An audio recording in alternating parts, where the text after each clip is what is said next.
Weight loss ஃபேஸ்ல நம்மளுக்கு ரொம்ப ஸ்ட்ரகிளிங்கா இருக்கிறது என்னன்னு பாத்தீங்கன்னா ஹங்கர் ஃபீல்.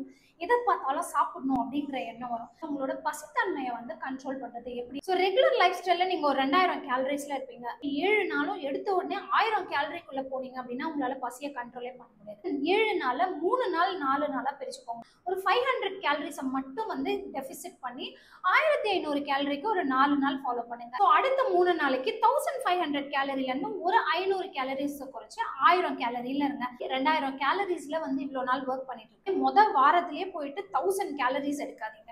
ஒரு 500 கேலரியை மட்டும் கம்மி பண்ணி 1500 கேலரிஸ்ல இருந்தீங்க அப்படின்னா ஸோ அடுத்தடுத்த வாரங்கள்ல 200 கேலரியை குறைங்க. சின்ன சின்ன கேலரி டெபிசிட்ல இருந்தீங்கன்னாவே உங்களுக்கு அந்த பசித்தன்மையை வந்து நல்லா கண்ட்ரோல் பண்ணி கொடுக்கும். லிக்விட் ஃபுட்டை வந்து குறைச்சு நிறைய வந்து ஹோல் ஃபுட்ஸ் எடுங்க. இந்த கேழ்வரகு கஞ்சி குடிக்கிறது, கம்பங்கூழ் குடிக்கிறது, ஓட்ஸ்ல கஞ்சி குடிக்கிறது, உளுந்தங்கஞ்சி குடிக்கிறது, இந்த மாதிரி லிக்விட் ஃபுட்டை நீங்க வந்து உங்களோட கேலரி டெபிசிட்ல எடுத்தீங்கன்னா டிஃபால்ட்டா சீக்கிரமா உங்களுக்கு பசிக்க ஆரம்பிச்சிடும். ஹோல் ஃபுட்ஸை நீங்க சூஸ் பண்ணுங்க. ஃபைபர், அதாவது வெஜிடபிள்ஸ் நிறைய ஆட் பண்ணிக்கோங்க.